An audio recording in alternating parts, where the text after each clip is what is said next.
আসসালামু আলাইকুম। WorldSoftZone jewellery management সফটওয়্যারে আপনাদেরকে স্বাগতম।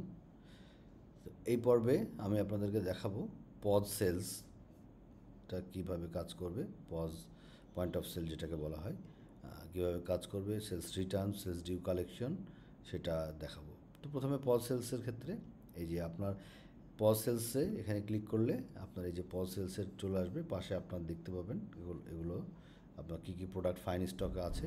POS সেলসে শুধুমাত্র ফাইন স্টকগুলোই কিন্তু থাকবে, ফাইন স্টকের বাইরে কোনো স্টক এখানে থাকবে না। যেগুলো রেডি প্রোডাক্ট আপনারা সেল করবেন সেগুলোই কিন্তু এখানে থাকবে। আপনি চাইলে এখানে ক্যাটাগরি ওয়াইজ সার্চ করতে পারবেন। সাপোজ আপনি যদি দেন রিং ক্যাটাগরি দিয়ে সার্চ করলে তখন শুধুমাত্র রিং চলে আসবে। আবার যদি সম্পূর্ণটা নিতে চান রিসেট করলে আবার পুরো প্রোডাক্টগুলো দেখাবে। প্রোডাক্টের নেম অনুসারে সার্চ করতে পারবেন। আর যেটা আপনি যদি স্ক্যান করে কিংবা কোড দিয়ে সার্চ করতে চান সেক্ষেত্রে এই যে প্রোডাক্টের আইডি বা কোড যেটাকে বলেন, আপনি যদি লিখেন EAR03 সার্চ করেন তখন অটোমেটিক্যালি এটা অ্যাড হয়ে যাবে। এই যে প্রোডাক্ট অ্যাড হয়ে যাবে। এবং POS সেলসের ক্ষেত্রে যেহেতু প্রত্যেকটা প্রোডাক্ট ইউনিক, যে প্রোডাক্টটা সেল হবে সেই প্রোডাক্টটা কিন্তু আর দেখাবে না, এটা অটোমেটিক্যালি চলে যাবে। আবার যদি এটা রিমুভ করে দেন তখন দেখেন এখানে যেমন 6টা প্রোডাক্ট আছে, যদি রিমুভ করে দেন তখন অটোমেটিক্যালি আবার এখানে অ্যাড হয়ে যাবে। এই যে 6টার জায়গায় 7টা হয়ে গেল, তো অটোমেটিক্যালি অ্যাড হয়ে যাবে। তো এইভাবে আপনি আপনার স্ক্যানার দিয়ে স্ক্যান করলে কোডের উপরে স্ক্যান করলে বা কিউআর কোডের উপরে কিংবা বারকোডের উপরে স্ক্যান করলে তখন এটা অটোমেটিক্যালি নিয়ে নিবে কোড সহকারে তার যাবতীয় ইনফরমেশন, যে প্রোডাক্টগুলো আপনি অ্যাড করেছেন ফাইন স্টক হিসেবে সেই প্রোডাক্টের যাবতীয় ইনফরমেশন চলে আসবে। তো আমি ধরে নিচ্ছি যে আপনি স্ক্যান করলেন, স্ক্যান করে এটা ক্লিক করলেন, এই যে অটোমেটিক্যালি সবগুলো কিন্তু চলে আসছে। এই প্রোডাক্টের ভরি রেটটা এটা যে রেটেই আপনি এখানে অ্যাড করেন, এখানে ভরির রেটটা নেবে কিন্তু কারেন্ট মেটাল প্রাইস। সব জায়গাতে সবসময় কারেন্ট মেটাল প্রাইসটাই নেবে। যে প্রাইসটা আপনি গোল্ডের প্রাইসটা সেট করে রাখবেন, সাপোজ গতকালকে আপনি সেট করেছেন 95,000, আজকে সেট করলেন 98,000, তখন এই প্রোডাক্টেরই ভ্যালু চলে আসবে 98,000। আজকে 98,000 করলেন, কালকে করলেন 1,00,000, তখন এই প্রোডাক্টের ভ্যালু এখানে 1,00,000 চলে আসবে রেটটা। কারণ রেট সবসময় উপর নিচ করে, এই জন্যই আপনার রেটটা এভাবে চলে আসবে, কারেন্ট রেটটা, আর প্রোডাক্টের ডিটেলসটা চলে আসবে। তো এভাবে প্রোডাক্ট আপনি এভাবে অ্যাড করতে পারেন। চাইলে আপনি তাহলে আর একটা প্রোডাক্ট সেল করবেন, সাপোজ রিং, এটা ক্লিক করেন, এটাও অ্যাড হয়ে যাবে, যাবতীয় ইনফরমেশন চলে আসবে। এবার যদি আপনি মনে করেন যে না এখানে ভ্যাট রেট দেবেন না, এখানে দিবেন, তখন এখানে ভ্যাট রেটগুলো 0 করে দেন। এখানে যদি হলমার্ক চার্জ না দিতে চান ডিলিট করে দেন, ডিলিট হয়ে যাবে। তো এগুলো সবগুলো কাস্টমাইজ করে নিতে পারবেন আপনি। এমনকি গোল্ডের যে এখানে যে আপনার যে ফিক্সড যে মেকিং চার্জ সেগুলো আপনি অ্যাড করে নিতে পারবেন। তো এটা হচ্ছে আপনার POS সেলসের। এখানে POS করলেন, এবার কাস্টমারের নাম সিলেক্ট করবেন। সাপোজ একটা কাস্টমারের যদি নতুন কাস্টমার হয় সেক্ষেত্রে আপনি এখানে প্লাস করে এখানে আপনি আপনার কাস্টমারের নেম, সাপোজ আমি দিলাম আলাউদ্দিন। কাস্টমারের কন্ট্যাক্ট নাম্বার দেন, নাম আর কন্ট্যাক্ট নাম্বার, এটা হচ্ছে ম্যান্ডেটরি, একটা কন্ট্যাক্ট নাম্বার দিয়ে দেন।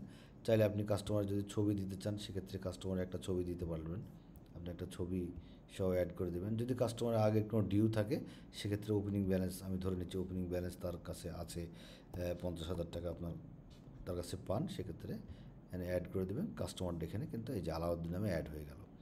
এবার আজকের ডেটটা অটোমেটিক্যালি নিয়ে আপনার এখান থেকে টোটাল যে মেটাল প্রাইস এখানে চলে আসছে কত, মেটাল মানে গোল্ডের প্রাইস কত সেটা চলে আসবে আলাদাভাবে, ভ্যাট কত টোটাল, এই দুইটা মিলে যে ভ্যাট মেটাল প্রাইসের, এই যে এখানকার যে মেটাল প্রাইস এবং এখানকার যে মেটাল প্রাইস দুইটা মিলে কিন্তু এটা মেটাল প্রাইস।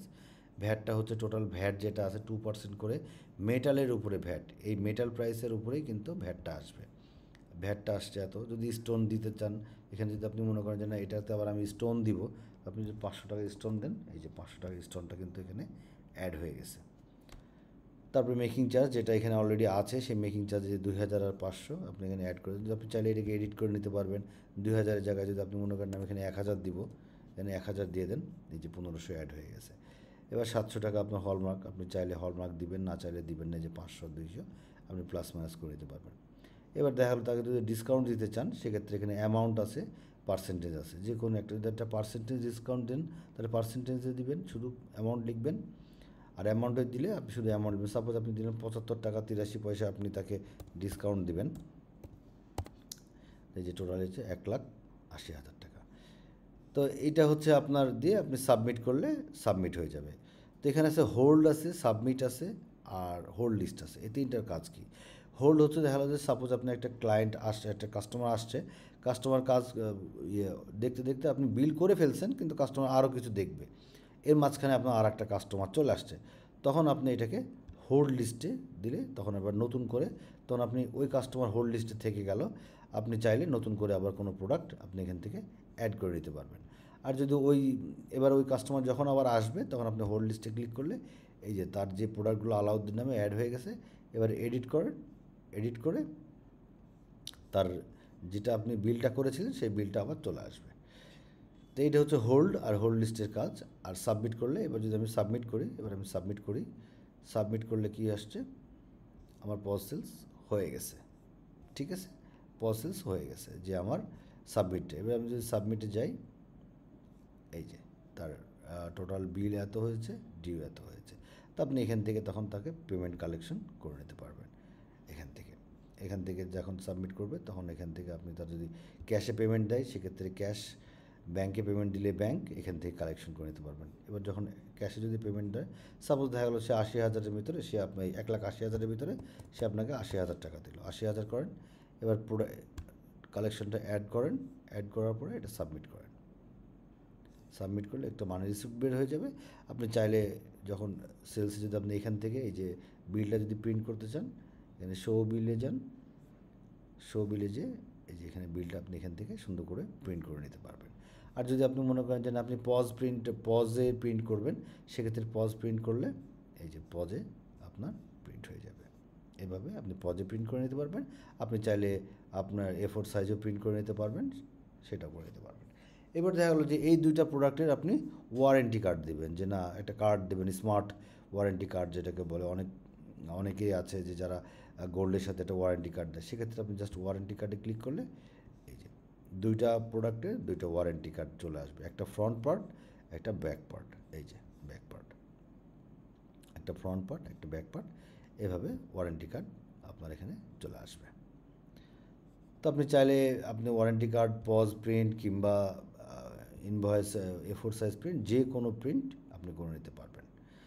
এবার যদি আপনি তার এবার সেলস লিস্টে গেলে আপনি তার ডিটেলসটা এখান থেকে দেখতে পারবেন। চাইলে আপনি পরবর্তীতে আবার যদি রিসিভ পেমেন্ট করেন, সেক্ষেত্রে আপনি এখান থেকে আবার রিসিভ পেমেন্ট করে যদি তাকে ব্যাংকের মাধ্যম দিয়ে পেমেন্ট করেন কিংবা মোবাইল মাধ্যম দিয়ে পেমেন্ট করেন, এখানে বিভিন্ন রকম আছে ব্যাংকের ইনফরমেশন।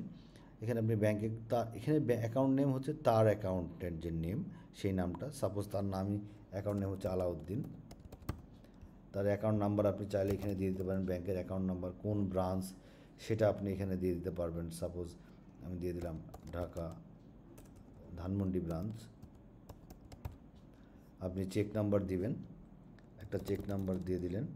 এবার দেখা গেলো যে তাকে টোটাল অ্যামাউন্টটাই সে ব্যাংকে পেমেন্ট করবে, কিংবা দেখা গেলো যে কিছু ব্যাংকে পেমেন্ট করবে, কিছু আপনার মোবাইল ব্যাংকিংয়ে পেমেন্ট করবে। সেক্ষেত্রে দেখা গেলো যে সাপোজ 1,00,000-এর ভেতরে সে 60,000 টাকা আপনার ব্যাংকে পেমেন্ট করেছে, অ্যাড করেন, তাহলে এটা বাকি থাকতেছে এই যে 40,000 টাকা ডিউটা দেখাবে। এবার দেখা গেলো এই টাকার ভিতরে আরও 20,000 টাকা সে মোবাইল ব্যাংকিংয়ে পেমেন্ট করবে। তো আপনি মোবাইল ব্যাংকিং ক্লিক করেন। এবার যে অ্যাকাউন্ট আছে আপনার যে নিজের যে বিকাশ কিংবা নগদ যে মোবাইল ব্যাংকিং আছে, সেই নাম্বারটা এখানে দিয়ে দেন। এর মধ্যে আপনি 20,000 টাকা অ্যাড করেন, এই যে চলে আসছে। এবার আপনি সাবমিট করেন, তাহলে বাকি থাকতেছে 20,000 টাকা ডিউ। একটা মানি রিসিপ্ট জেনারেট হয়ে যাবে। আপনি চাইলে এটা প্রিন্ট করতে পারেন, আবার যদি আপনি মনে করেন যে আমি ইনভয়েসে প্রিন্ট করে দেবো, সেক্ষেত্রে ইনভয়েসে ক্লিক করলে এই যে 20,000 টাকা ডিউ, টোটাল তার জমা এত, সে ক্যাশে দিয়েছে এত, ব্যাংকে দিয়েছে এত 60,000, এবং মোবাইল ব্যাংকিংয়ে দিয়েছে 20,000। এইভাবে আপনি সুন্দর করে আপনি আপনার ইনভয়েসটা তাকে প্রিন্ট করে দিয়ে দিতে পারবেন। তো এটা হচ্ছে আমার সেলস লিস্টের ডিটেলসটা আপনাকে আমি বুঝিয়ে দিলাম, আশা করি বুঝতে পেরেছেন। এভাবে আপনাদের পজ সেলস করতে পারবেন। আবার যদি আপনি এখান থেকে অ্যাড নিউ করেন, সেক্ষেত্রে আবারও পজে চলে যাবে। এভাবে আপনি আপনার পজ সেলটা শেষ করে ফেলতে পারবেন ইনশাল্লাহ। এই হচ্ছে সেলস। এবার দেখা গেল যে এখান থেকে আপনি যদি রিপোর্ট দেখতে চান, এবার দেখেন এই যে 20,000 টাকা ডিউ আছে, এর রিপোর্টটা যদি আপনি রিপোর্ট দেখতে চান, সেক্ষেত্রে আপনি এখান থেকেও দেখতে পারবেন। আবার এই কাস্টমার যদি লেজার দেখতে চান, আপনি রিপোর্ট অংশে চলে যাবেন, সেলসে যান, কাস্টমার লেজারে যেয়ে আপনি কাস্টমার সিলেক্ট করেন আলাউদ্দিন। সার্চ করলে এই যে তার ডিটেলস বায়োডাটা কিন্তু চলে আসছে। সে 50,000 টাকা তার ওপেনিং ব্যালেন্স ধরা হয়েছিল, যেটা তার কাছ থেকে পাওয়া যাবে। সে 1,80,000 টাকার প্রোডাক্ট নিয়েছে এবং বাকি টাকা 80,000 টাকা ক্যাশে, 60,000 টাকা ব্যাংকে এবং মোবাইল মানি হিসেবে সে 20,000 টাকা দিয়েছে। এখন বিষয় হচ্ছে এটা আপনি যখন ক্যাশ বুকে যাবেন সবগুলো অ্যামাউন্টই কিন্তু আপনি পাবেন, কিংবা আর ব্যাঙ্ক বুকে গিয়ে কিন্তু এই 60,000 টাকা যেটা, সেটা আপনি ব্যাঙ্ক বুকে পাবেন না। কীভাবে, কেন পাবেন না সেটা আমি বলছি। আপনি যদি এখন অ্যাকাউন্টস রিপোর্টে যান, আপনি ব্যাঙ্ক বুকে দেখেন, এই যে সে ব্যাঙ্কে রিসিভ করেছে, আপনি ব্যাঙ্ক বুকে কিন্তু 60,000 টাকার ফিগার কোনো কিছু কিন্তু পাবেন না। এই যে এখানে কিন্তু কোনো 60,000 টাকার ফিগার নাই, কিংবা ডিবিবিএল আপনার যে দুইটা অ্যাকাউন্ট একটাও নাই, এই যে নাই। কী কারণে নাই? কারণ আপনি যে যখন ব্যাঙ্কে রিসিভ করার অর্থ হচ্ছে আপনি চেকে নিয়েছেন। এখানে আমাদের যে পেমেন্ট মেথডগুলো আছে, সাপোজ আপনি যদি একটা সেলসে যান, এখানে দেখেন, এখানে রিসিভ পেমেন্টে যদি যাই, সেদের পেমেন্ট মেথড কী কী আছে? Cash, card, bank, mobile bank, metal. Cash হচ্ছে তো ক্যাশ, কার্ড মানে হচ্ছে এটা ওয়ান কাইন্ড অফ ক্যাশই। কারণ কি, কার্ডে যদি আপনি ক্রেডিট কার্ড কিংবা ডেবিট কার্ডে কেউ পেমেন্ট করে, সেক্ষেত্রে কিন্তু ওই কার্ডের যে আপনি আপনার একটা অ্যাকাউন্টের সাথে কিন্তু ওই কার্ডের, যেখানে আপনারা কার্ড দিয়ে পাঞ্চ করবে, কার্ডটা দিয়ে যে মেশিনে পাঞ্চ করবে, সাপোজ ডিবিবিএল কিংবা আইবিবিএল যে ব্যাঙ্কে, ওটা কোনো না কোনো আপনার ব্যাঙ্ক অ্যাকাউন্টের সাথে অ্যাড থাকে। সো আপনি যদি কার্ড করেন, সেক্ষেত্রে দেখেন এখানে আপনার এই দুইটা ব্যাঙ্ক অ্যাকাউন্ট, যে দুইটা আপনার লিস্টেড ব্যাঙ্ক, সেই দুটো কিন্তু চলে আসছে। আপনি এখানে সিলেক্ট করে দেবেন। সো কার্ড হচ্ছে one kind of cash. Bank হচ্ছে যে যদি কোনো চেক দেয় কিংবা কোনো ডিডি দেয়, সেক্ষেত্রে ব্যাঙ্ক। যদি ক্যাশ চেক দেয়, সেক্ষেত্রে আপনি ক্যাশ যদি মনে করেন যে না অথেন্টিক হবে, যে না ক্যাশ চেক দিলে আপনি গেলেই ক্যাশ তুলতে পারবেন, সেক্ষেত্রে আপনি চেক দিলে আপনি এটা ক্যাশ লিখে দেবেন। কিন্তু যদি আপনার ব্যাংকের কোনো চেক দেয়, এই চেকটা তো আসলে আপনি আপনার দুইটা ব্যাঙ্ক অ্যাকাউন্ট, একজন এসে আপনার কাস্টমার এসে আপনাকে একটা ব্যাঙ্ক চেক দিয়ে গেল যে আমি 1,00,000 টাকা কি 40,000 টাকার একটা ব্যাঙ্ক চেক দিয়ে দিলাম। তো এখন এটা দেখা হলো যে আপনি একদিন পরে কি 2 দিন পরে আপনি ব্যাংকে গিয়ে সাবমিট করলেন। তো আপনার 3টা ব্যাঙ্ক অ্যাকাউন্ট আছে, আপনি কোনটাতে সাবমিট করবেন তখন আপনি বুঝতে পারবেন। তো এই জন্যই যদি কোনো ব্যাংকের পেমেন্ট হয়, সেটা তখন আপনাকে, যদি আপনার ক্যাশ বুকে কিংবা ব্যাঙ্ক বুকে হিট করাতে চান, তখন আপনাকে যেটা করতে হবে, এই অ্যাকাউন্টসে যে চেক রেজিস্টারে যাবেন, এই দেখেন এখানে দেখেন 60,000 টাকার পেন্ডিং একটা অ্যামাউন্ট আছে। এই যে আলাউদ্দিন নামে যে কাস্টমার কাছে এই যে 60,000 টাকা, এটা পেন্ডিং। এখানে আপনি ডিপোজিট টু ক্লিক করেন। এবার কোন ব্যাংকে আপনি ডিপোজিট করবেন, এই ব্যাংকটা আপনি সাপোজ আইবিবিএল দিয়ে দেন, ডিপোজিট করেন। এই যে ডিপোজিট কিন্তু ডান হয়ে গেছে। এবার আপনি যদি রিপোর্টে যান, রিপোর্টে গিয়ে যদি আপনি ব্যাঙ্ক বুকে অ্যাকাউন্টসের ভিতরে ব্যাঙ্ক বুকে যান, তখন কিন্তু আপনি সুন্দর করে দেখবেন ওই 60,000 টাকা চলে আসছে। এই যে 60,000 টাকা ডিপোজিট হয়ে গেছে, এত নম্বর চেক, ব্যাঙ্ক রিসিপ্ট, কাস্টমারের কাছ থেকে এটা চলে আসছে। ঠিক আছে, আশা করি বুঝতে পেরেছেন যে কিভাবে আপনার চেক বুকটা কিংবা ব্যাঙ্ক বুকটা কীভাবে কাজ করবে। এবং চেক রেজিস্টারে আপনাকে যেটা করতে হবে, যদি কোনো চেক আসে, সেক্ষেত্রে সব চেক, যদি চেক নাম্বার থাকে, সেটা চেক রেজিস্টারে যে আপনার, তাহলে আপনি এখান থেকে কিন্তু সুন্দর করে দেখতে পারবেন যে আপনার কোন কোন চেক আপনার জমা পড়ে গেছে কিংবা কোন কোন চেক জমা পড়ে নাই। এবার যদি আপনি এটাও দেখতে পারবেন এখান থেকে যে কোন কাস্টমার চেকটা জমা দিয়েছে, এই যে আলাউদ্দিন জমা দিয়েছে। তো আমি সেলসের সাথে আমি একটু দেখিয়ে দিলাম অ্যাকাউন্টসটাও, কারণ তা নাহলে আপনি বুঝতে পারবেন না যে কোনটা থেকে কোনটা আসছে। তো এটা তো গেল সেলস লিস্ট থেকে এভাবে আপনি পেয়ে যাবেন সব কিছু।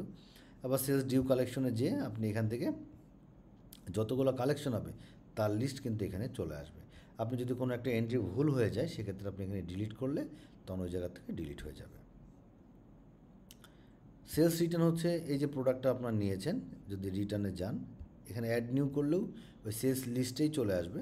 আবার আপনি সেলস লিস্ট থেকে এখান থেকে সাপোজ এখানে যে দুইটা প্রোডাক্ট আছে, আপনি যখন রিটার্ন করবেন, যদি কেউ রিটার্ন করতে আসে, সেক্ষেত্রে এখানে যখন আপনি সাপোজ এই প্রোডাক্টটা রিংটা রিটার্ন করবেন, রিটার্ন ক্লিক করলে ওই যে প্রোডাক্টটা, সেই প্রোডাক্টের ডিটেলস চলে আসবে। এবং যদি রিটার্নের সময় যদি আপনি কোনো ওয়েস্টেজ ধরতে চান, সেক্ষেত্রে সাপোজ আপনি 5% ওয়েস্টেজ ধরবেন, ওয়েস্টেজটা সবসময় পার্সেন্টেজে থাকে। ওয়েস্টেজ ধরলে তখন সাবমিট করলে এই যে আপনার তখন কিন্তু রিটার্নে চলে আসবে ইনভয়েসে।